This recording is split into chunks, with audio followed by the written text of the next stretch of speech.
morning. Hello, everybody. We got another special alert. Ed Rosenberg and Jeff Cohn about product reviews. Good morning, Jeff. How you doing? Hey, good morning, Ed. How are you? Okay, I'm doing great. Just a quick rundown because I know not everyone is busy with this 24/7 like you and I. Amazon, I think it was 2 days ago, sent out a bunch of emails. I think I saw like 6 or 7 suspensions for review manipulation. They all swore they did nothing wrong. So I posted on Facebook that I think it's a mistake and I think they'll all be reinstated. Of course, everybody jumped to conclusions. Ed doesn't know what he's talking about. It's all related to this and that. And many people started saying that it's related to feedback solicitation. So let's talk about that. Yeah, let's start right from the beginning and say that Amazon did come back out about 24 hours later and said this was a mistake, that people received this email as a mistake. So let's be very clear for everybody up front that Amazon started suspending people for review manipulation, but within 24 hours started going back to those same people and saying that they received the email as a mistake and they were reinstated. So there is no controversy. There is no what else is this. There is no who caused this. It was just a mistake by Amazon. Right, so that's what I think too. I mean, originally some people were saying that maybe it was meant to be a warning, but I'm sure Amazon would have clarified that, and they just said it was a flat-out technical issue. Now, here's what it comes down to, Ed. Every time Amazon acts, we as a selling community feel the need to have to add all of the commentary to a situation without knowing why Amazon's acting. So Amazon doesn't have anyone who answers our questions for us. And so as a community, we all start throwing in our 2 cents. And there's nothing wrong with everybody sharing their opinions, but they're nothing more than just opinions. And I call it FUD, right? I call it FUD. It's called fear, uncertainty, and doubt. And so when we don't know what's happening, we start to let those things take control, and we all want to draw conclusions as to what's happening and why it's happening.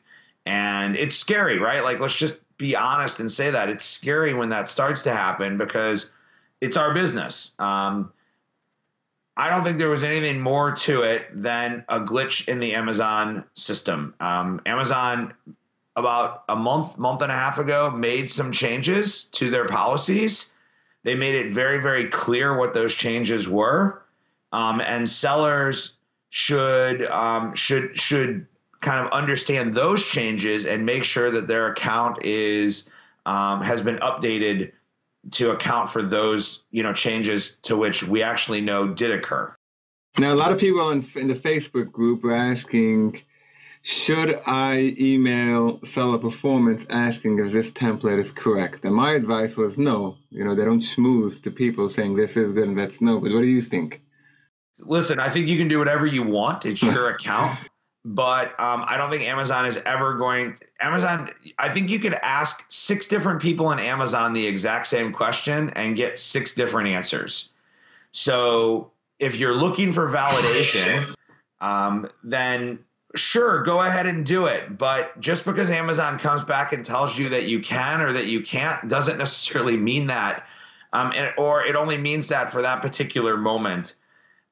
Here's what I say, Ed, and I had a conversation with somebody in your group. I said, "Hey, give me a phone call. Let's chat about what you're posting, because it's easier to chat about these things than to just post one-line comments."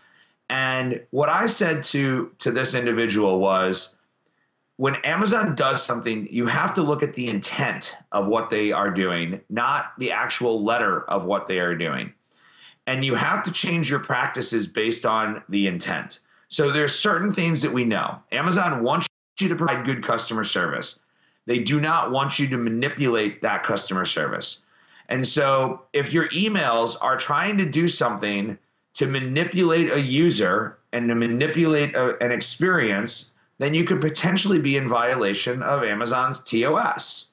And so some of the language that was okay in the past, but that we don't think is okay today, is if you say things like, if this was a 5-star product, please leave us a review, right? So if you're using language like that, that is not, if you say, are you happy with this purchase? Yes, I am. Leave a review. No, I'm not.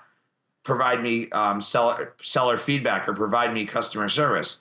Those are what we call creating a bias. And if you are trying to create a bias in the response that you're creating, then you can be in violation of Amazon's terms of service. Now, there's one other thing that I shared with this individual, and that is that every single, and you can tell me this too because you do reviews, every single person I know that has gotten in trouble and Amazon has said that it's been related to the emails that they've sent have typically been doing other things or egregious things within their emails.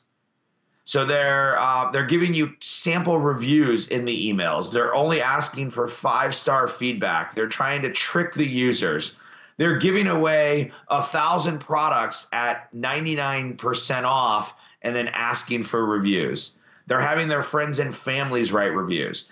So it's typically, if you dig deep into a suspension account, it's not that the seller was doing everything right and all they did was have language in their email system. They're typically doing some kind of collection of things wrong that's leading to that suspension. Yeah, no, I totally agree, and like there are two of the suspensions out of the many which I've seen, which are still there. So that's why I think those are still real. And when I dug deep, it was like totally outrageous what they were doing. Yeah, So, you get suspended for breaking the rules. Yeah. Like, sometimes you do get caught up in little things like this, but everyone just needs to, I guess, ultimately the thing is everyone just needs to calm down when these things happen and really understand what's happening and why before you freak out and start drawing conclusions. Right. So I was curious about what percentage of sellers would you say use Feedback Genius's default templates? Without making a single change on them? Yeah. I don't know that number. I'd have to go back and look, but I think your recommendation is the same as mine, which is you have to make your message yours. You can't make your message a copy of what anyone provides, whether you use Feedback Genius or any of the other tools that are out there. Templates are nothing more than a starting point. You're responsible for the language that you send. You're responsible for how many emails you send.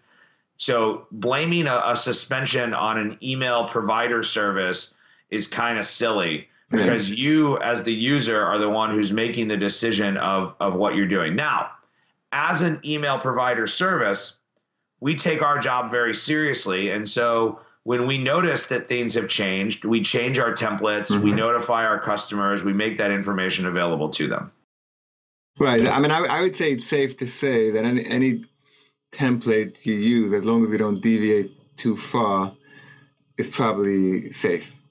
Yeah, so here's what I would say, Ed. If you used one of our old templates, meaning if you had a template from 3 months or longer, some of those templates are no longer any good. The rules have changed.